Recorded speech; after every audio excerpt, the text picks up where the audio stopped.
Hello everyone. In last video we finished the Monera kingdom with virus.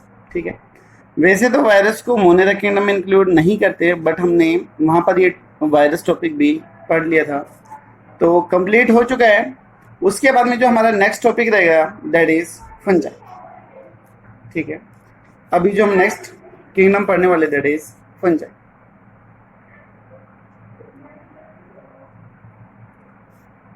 Fungi kingdom या फिर also known the mycota kingdom इसको बोलते हैं। याद होगा आपको mycology, study of the fungi, उसको आप माइकोलॉजी बोलते हैं। तो पहले इसकी कुछ हिस्ट्री के बारे में बात कर लेते हैं, फिर आगे हम डील करेंगे इसके क्या क्या कैरेक्टर है, क्या क्या नहीं है। स्टडी ऑफ फंजाई इन्होंने द माइकोलॉजी। माइकोलॉजी क्या हो गई? Study of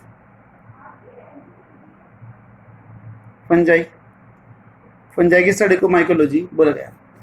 father of mycology किसको बोलते हैं? फादर ऑफ माइकोलॉजी जो बोला जाता है वो बोला जाता है माइकेली को। माइकेली, और ये वही माइकेली जिन्होंने एक बुक लिखी थी, और उस बुक का नेम था that is Nova plantarum genera. Nova plantarum genera, ये बुक थी जो इनके द्वारा लिखी गई थी ना, इन्होंने ये बुक लिखी थी। अगर फादर ऑफ मॉडर्न माइकोलॉजी की बात करें तो डी बेरी नाम आएगा। इंडियन माइकोलॉजी के फादर की अगर बात करें तो मोंडलक और बटलर आएगा। और फंजाई नेम जो गिवन है that is given by the Gaspard Bauhin. ठीक है, तो फंजाई टर्म देख लेते हैं। Fungi term given by that is given by Gaspard Bauhin. ठीक है, एक था Caspar Bauhin and this one is the Gaspard Bauhin. ठीक है, और नहीं बता रहा मैं कि मॉडर्न माइकोलॉजी का फादर कौन है, इंडियन का क्या है, बेमतलब में आप पे वर्कलोड बढ़ेगा और किसी भी एग्जाम में नहीं पूछा जाता। ठीक है, अभी इसके हम कैरेक्टर्स की अगर बात करें तो जो फंजाई है उसके क्या क्या कैरेक्टर होंगे? तो सबसे पहले जो फंजाई है they are the eukaryotic in nature. Eukaryotic nature के। दूसरी हेटेरोट्रोफिक है। इसके अलावा यूनिसेलुलर तो मल्टी सेलुलर भी हो सकते हैं। मोस्टली कैसे बेटा?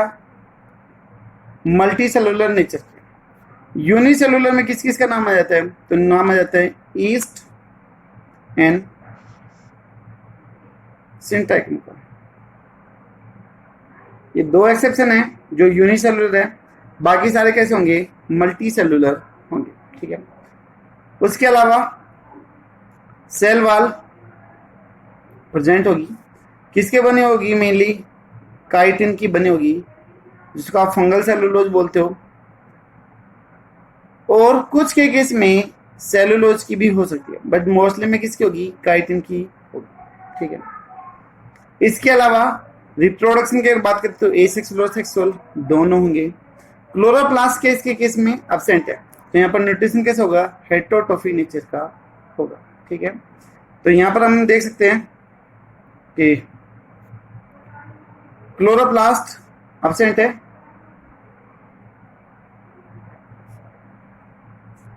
एब्सेंट है, तो ये क्या करेंगे? Mainly show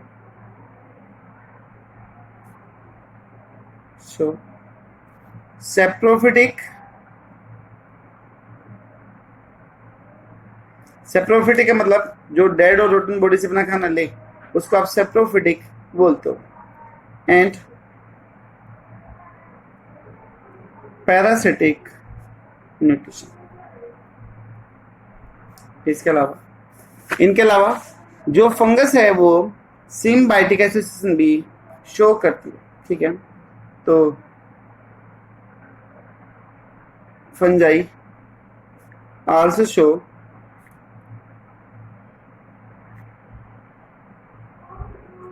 symbiotic association,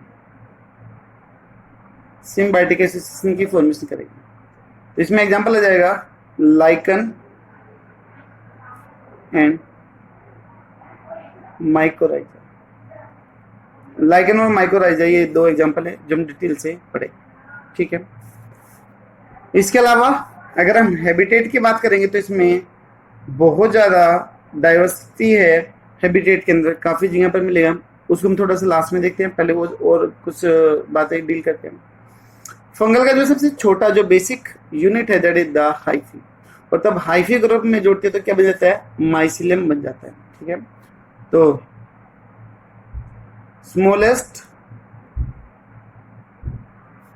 unit is hyphae, क्या है, hyphae, and group of hyphae is known as mycelium, उसको माइसिलियम बोलते हैं। जिसे देखो ये एक हाइफी हो गई, न्यूक्लियस दिखाया क्योंकि ये यूकैरियोटिक नेचर का है, तो this one is the H यानी कि हाइफी। और अगर ऐसे बहुत सारे हाइफी हो जाएं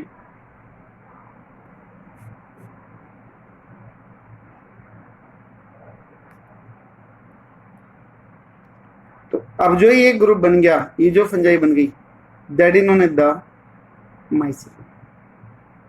तो जो बेसिक यूनिट है that is hyphae and group of hyphae known as the mycelium, इसको हम बोलते हैं, ठीक है। इसके अलावा और कौन कौन से हम बात करें तो ये फिलामेंटस लाइगेज स्ट्रक्चर होगी, दैट इज हाइफी है, वो फिलामेंट लाइगेज स्ट्रक्चर है। This one is the filament like structure, ठीक है। इसके अलावा इसकी जो सेल वाल है वो मेन किसकी थी, काइटिन की।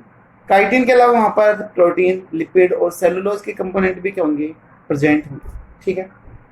अब आते इसकी डाइवर्सिटी के ऊपर आते हैं, तो इसकी मॉर्फोलॉजी और हैबिटेट दोनों के अंदर बहुत ज्यादा डाइवर्सिटी। तो फंजाई हैव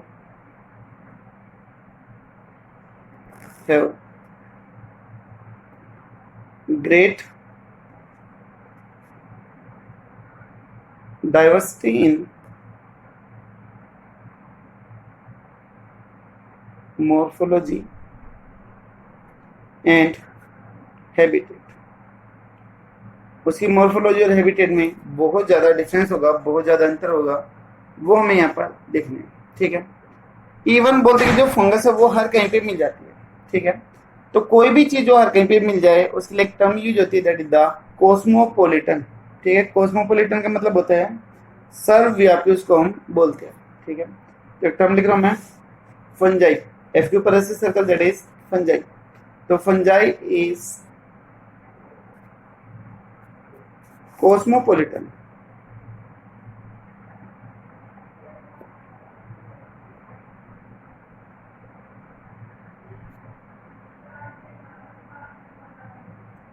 सर्वव्यापी, है ना। सर्वव्यापी का मतलब प्रेजेंट एवरीवेयर, हर कहीं पर ये प्रेजेंट करते हैं, ठीक है। कुछ ऐसे भी हैं जो पानी में मिलते हैं बट मोस्टली कहाँ पर मिलेंगे, जमीन के ऊपर मिलेंगे। तो mostly fungi are present on terrestrial condition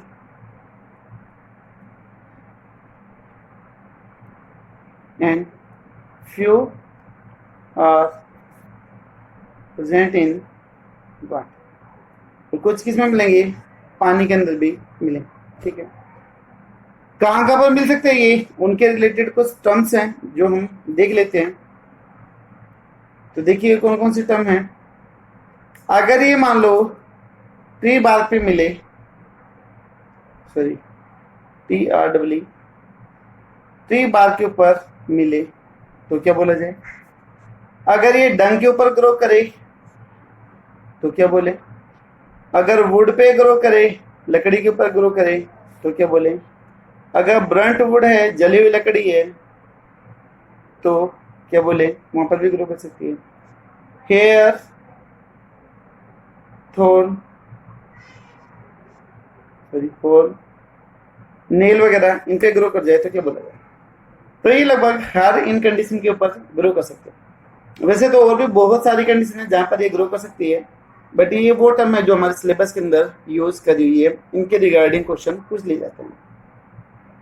तो अगर फंगस ट्री बार के ऊपर, नॉर्मल प्लांट है ग्रो कर रहा है और उसके ऊपर ही ग्रो हो रही है, तो उसके लिए हम वर्ड यूज करेंगे, दैट इज कोर्टिकोलस वर्ड यूज करते हैं। कोर्टिकोलस टर्म यूज करेंगे। अगर डंग के ऊपर है तो कोप्रोफिलस वर्ड यूज हो जाएगा। कोप्रोफेगस वर्जन जो खुद का फिकल मटेरियल खुद ही खाते हैं, उनको आप कोप्रोफेगस बोलते हो। फॉर एग्जाम्पल जैसे कि रेबिट, वो खुद का फिकल मटेरियल खुद ही खा जाता है, क्योंकि वहां पर जो फूड है वो कम्प्लीटली एब्जॉर्ब या फिर डाइजेस्ट नहीं हो पाता है, तो वेस्टेज काफी ज्यादा होती है। उसको फिर से यूज करने के लिए वो डंग को फिर से क्या करेगा? यूज करेगा। अगर वुड के ऊपर ग्रो तो उन्होंने द एपिजाइलिक कंडीशन, ठीक है। इसी तरीके से अगर बर्न्ट वुड के ऊपर ग्रो हो रही है तो उन्होंने द जाइलोफिलस, क्या बोलेंगे? जाइलोफिलस बोलेंगे। और हेयर और हॉर्न, नेल वगैरह ये सब किसके बने हुए हैं? केराटिन के बने हुए हैं, केराटिन प्रोटीन के बने हुए हैं।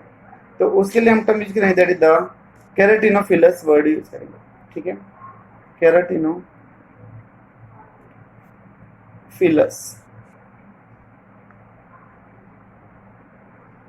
consist of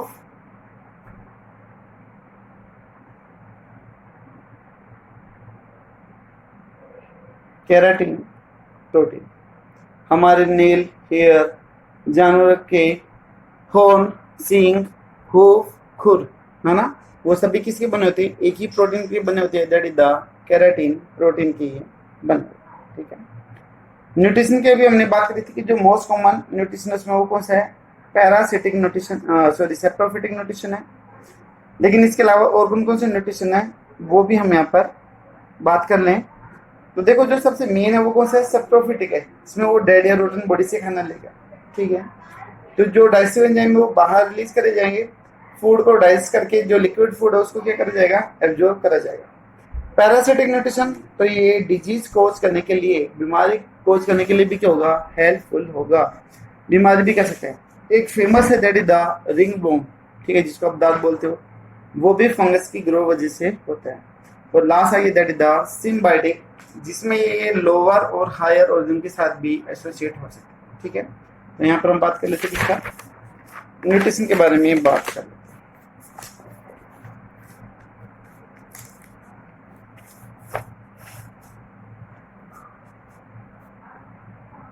तो यहाँ पर है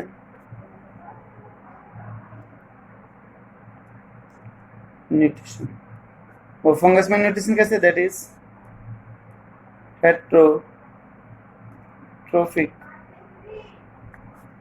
न्यूट्रिशन। कौन कौन से हैं हेट्रोट्रोफिक न्यूट्रिशन में? पहला नाम कर दूं मैं, सेप्रोफिटिक न्यूट्रिशन। सेप्रोफाइट, सेप्रोफाइट्स क्या होते हैं? जो डेड और रेटन बॉडीज के ऊपर ग्रो करे, फीड करे, ठीक है। तो it is main type of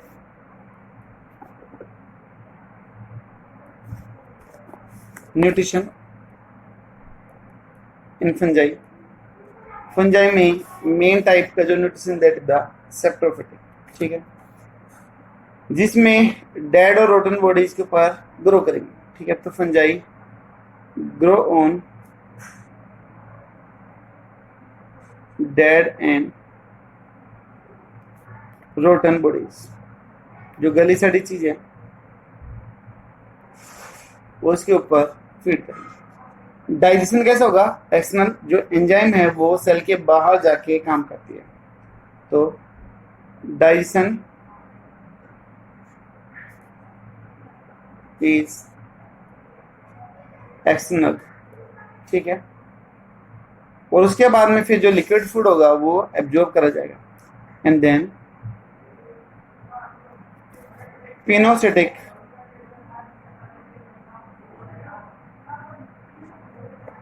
nutrition होगा, जो लिक्विड फूड है उसको अपटेक करा जाएगा, ठीक है। दूसरा हो गया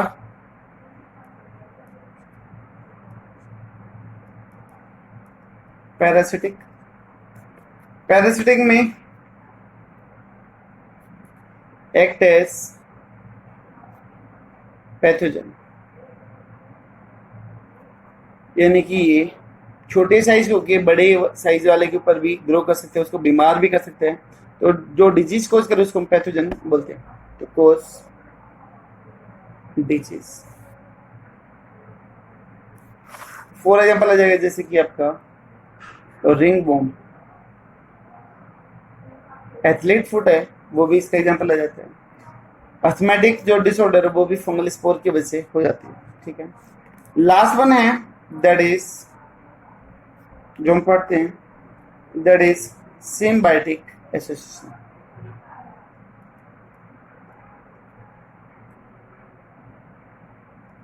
सिम्बायोटिक एसोसिएशन का मीन जिसमें दो ऑर्गन एक दूसरे के साथ में रहें और दोनों को एक दूसरे से फायदा हो, उसको आप सिम्बायोटिक एसोसिएशन बोलते हो, ठीक है।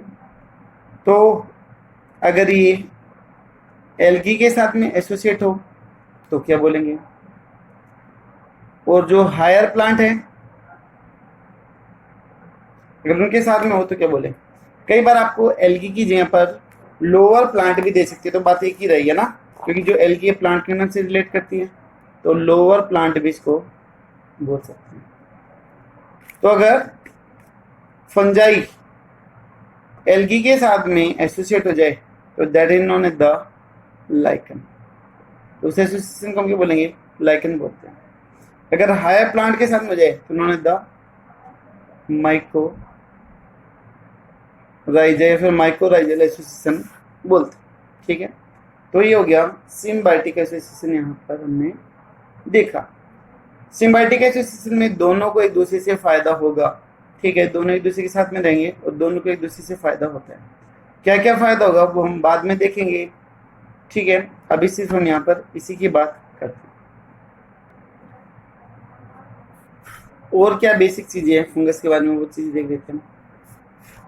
बेटा जो फंजाई है ग्रो करने के लिए उसको हाई टेम्परेचर चाहिए, हाई टेम्परेचर को फेवर करती है।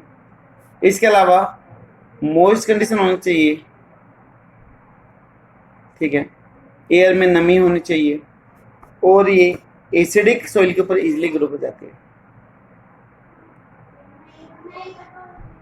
तो हाई टेम्परेचर और नमी वाला टाइम कब होता है, तब जून या जुलाई का महीना होता है जिसमें गर्मी के अंदर बारिश आती है, तो वो कंडीशन के लिए सबसे सूटेबल है। तब ये कंडीशन होगी तो ये लगभग दीवार पे, कपड़ों पे, खाने पे, हर कहीं पर क्या कर जाती है, इजिली ग्रो कर जाती है, ठीक है। तो एसिडिक सॉइल को भी ये फेवर कर दिया ग्रो करने के लिए। तो जो एसिडिक कंडीशन को फेवर करे ग्रो करने के लिए they are known as the acidophilic.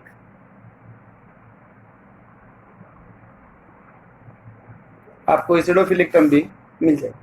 और जबकि जो बैक्टीरिया वो कैसी कंडीशन को फेवर करता है, वो बेसिक कंडीशन को फेवर करता है, ठीक है। But bacteria favour basic condition या फिर बेसिक सॉइल, जहाँ जिस सॉइल में बेसिक कंडीशन होगी वहां पर बैक्टीरिया इजीली ग्रो करेगा as compare to the fungi, ठीक है। जो देखो फंजाई है वो आपका यूनिसेलुलर भी हो सकती है और मल्टी सेलुलर भी हो सकती है। उसके बाद में फिर हम जो हाइफी या फिर जो माइसिलियम हैं उनकी स्ट्रक्चर के ऊपर भी देखते हैं। तो पहले तो हो जाते हैं बॉडी स्ट्रक्चर पे।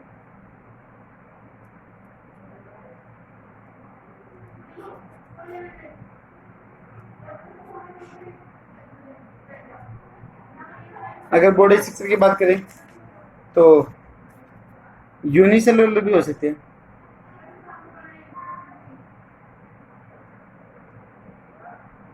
यूनिसेलुलर। दूसरा बोला कि they also the multi cellular भी हो सकता, ठीक है। यूनिसेलुलर में एग्जांपल याद होगा आपको, बताया था दैट इज ईस्ट एंड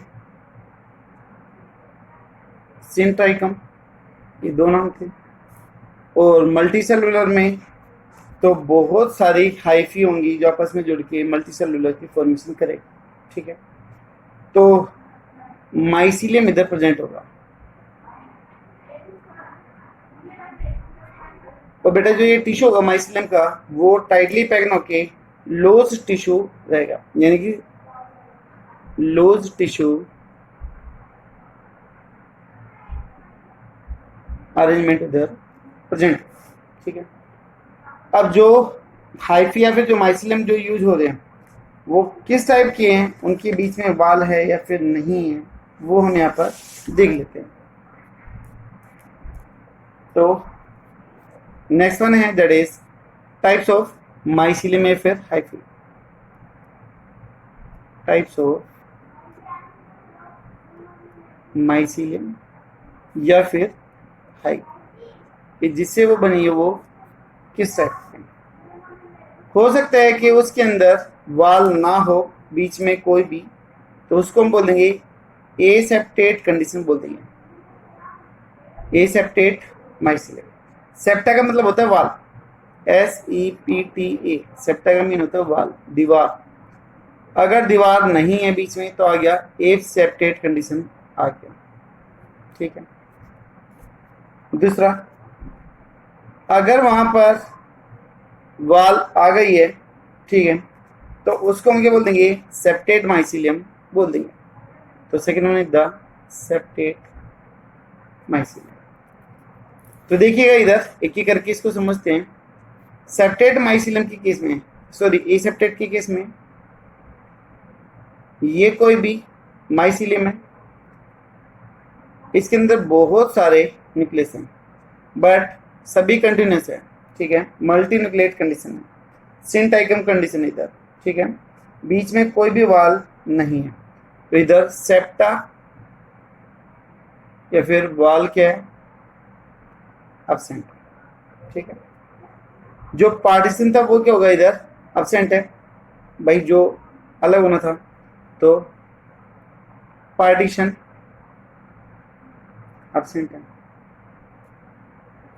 और इसकी वजह से जो कंडीशन बनी है, तो एक सेल में बहुत सारे न्यूक्लियस आ गए, तो जिसको आप मल्टी न्यूक्लिएट या फिर जो एप्रोप्रिएट वर्ड है दैट इज द सिनोसिटिक कंडीशन, ये वर्ड ज्यादा एप्रोप्रिएट, ठीक है। दोनों में डिफरेंस क्या है मल्टी न्यूक्लिएट और सिनोसिटिक कंडीशन में, वो आपको मैं आगे बताऊंगा, तब इसके गैमेट फॉर्मेशन की बात करेंगे। तो जो मोस्ट कॉमन टाइप है फंगस में दैट इज द सेप्टेट, ये मोस्ट कॉमन, ठीक, इजीली मिलेगा। यहां पर माइसीलियम है, बीच में सभी के बीच में वाल डेवलप हो रही है, तो यहां पर सेप्टा क्या है, प्रेजेंट, सेप्टा प्रेजेंट है। एक सेल में कितने न्यूक्लियस है, एक सेल में एक ही न्यूक्लियस है, ठीक है। तो each cell have single nucleus, एक सेल में एक ही न्यूक्लियस है, ठीक है। तो जिसके अंदर एक में एक ही न्यूक्लियस हो that is known as the monokaryotic primary बोल दो, प्राइमरी माइसीलियम। या फिर एक ही न्यूक्लियस है तो इसके लिए हम वर्ड यूज कर सकते हैं that is monokaryotic mycelium. Mono का मीन एक, कैरियो का मतलब न्यूक्लियस, ठीक है। तो मोनोकैरियोटिक हाइफी या फिर सेप्टेट में एक दूसरी ये कंडीशन भी हो सकती है कि जहां पर मान लो एक हाइफी है, इसमें ये सेप्टा वाल आ गई और हर वाल के बीच में दो दो न्यूक्लियस क्या है, प्रेजेंट है। तो अभी यहाँ पर अरेंजमेंट क्या हो रहा है, दो न्यूक्लियस हो रहा है, तो इसको हम क्या बोल देंगे, सेकेंडरी माइसीलियम। या फिर इसको हम बोल देंगे that is dikaryotic hyphae भी बोल देंगे। और जो न्यूक्लियस का अरेंजमेंट है जो ploidy, that is n+n condition होगी। यहाँ पर जो भी होगी n या 2n, लेकिन यहाँ पर क्या कंडीशन होगी, n+n कंडीशन। तो यहाँ पर आप देख सकते हो कि हमने हाइफी के 3 डिफरेंट टाइप्स देखे हैं। एक तो वो जिसमें वाल ना हो तो एसेप्टेट कंडीशन, अगर वाल आ जाए तो सेप्टेट कंडीशन। अब सेप्टेट कंडीशन के भी 2 टाइप हैं, primary hyphae and the secondary hyphae. अगर एक सेल में एक न्यूक्लियस हो तो प्राइमरी हाइफी, ठीक है। अगर एक सेल के अंदर 2 न्यूक्लियस आ जाए तो उन्होंने द सेकेंडरी या फिर डाइकैरियन हाइफी, ठीक है, फिर माइसिलम, जिसमें कंडीशन क्या रहेगी, n+n की कंडीशन हो। अब इस हाइफी के टाइप के बाद में हम बात कर लेते हैं टाइप ऑफ सेप्टा, कि जो ये बाल बनी है वो किस किस टाइप की हो सकती है। तो टाइप्स ऑफ सेप्टा, कि जो बाल बनी है फंगस के अंदर वो किस किस टाइप की हो सकती है, ठीक है। तो have mainly the 3 different types. The first one is the complete septa, दूसरा है simple pore septa, simple pore septa, और तीसरा आ गया दैट इज डोली पोर सेप्टा, डोली पोर सेप्टा, ठीक है। ये 3 टाइप की सेप्टा हमें यहाँ पर डील करनी है। कंप्लीट सेप्टा को आप सिंपल सेप्टा भी बोल सकते हो। तो यहां पर क्या होगा, देखिएगा,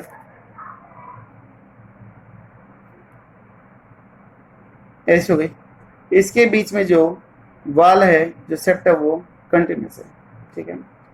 तो यहाँ पर ये सेप्टा है जो कंटिन्यूस है, सिंपल है, ठीक है। तो इसके केस में कोई भी पोर नहीं होंगे, पोर क्या है, एब्सेंट है, तो नो कनेक्शन। पोर क्या, टोटली एब्सेंट है। दूसरा है simple pore septa,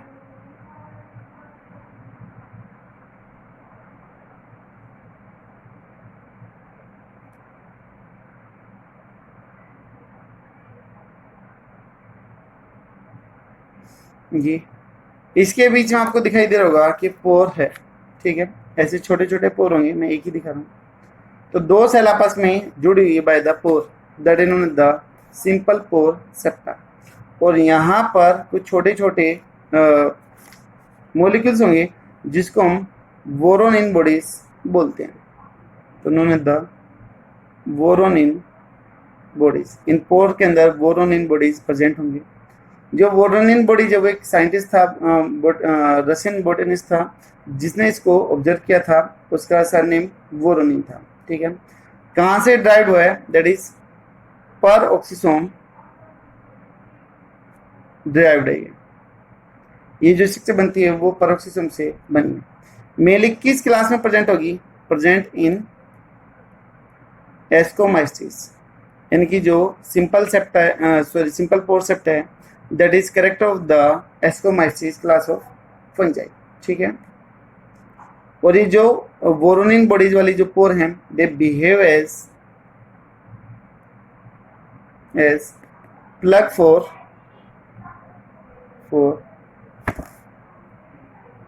septal pore. भाई अगर ये पोर होते तो टोटली एक्सचेंज हो जाता एकदम, बट यहाँ पर प्लग है, यानी कि जो ओपन और क्लोज होगा, थोड़ी बहुत चीजों को ये क्या करेगी, मूवमेंट को अलाउ करेगी। तो इसलिए बोला गया कि प्लग फॉर सेप्टल पोर, तो उसके प्लग की तरह काम करेगी। लास्ट वन आ गया, दैट इज द डोली पोर सेप्टा।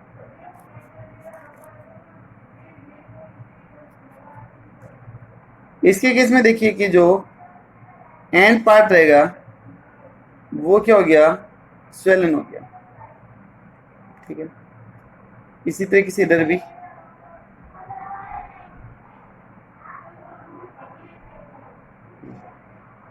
तो ऐसे ही जो पोर वाला रीजन था वो स्वेलन हो गया। तो this one is the swollen hyphae.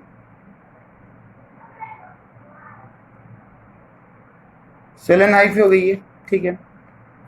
अब ये जो स्वेलन हाइफी हो गई है, बीच में पोर था, लेकिन इसके बाहर एक मेम्ब्रेन रहती है जो इसको सराउंड करती है, इसकी मूवमेंट को कंट्रोल करेगी, दैट इज द पेरेंथोसोम। पेरेंथोसोम। बेटा जो ये पेरेंथोसोम जो स्ट्रक्चर बनी है जो रेड कलर की आपको मैंने बाउंड्री से दिखा रखी है, that is endoplasmic reticulum drive. ये एंडोप्लाज्मिक रेटिकुलम से ड्राइव हुई है।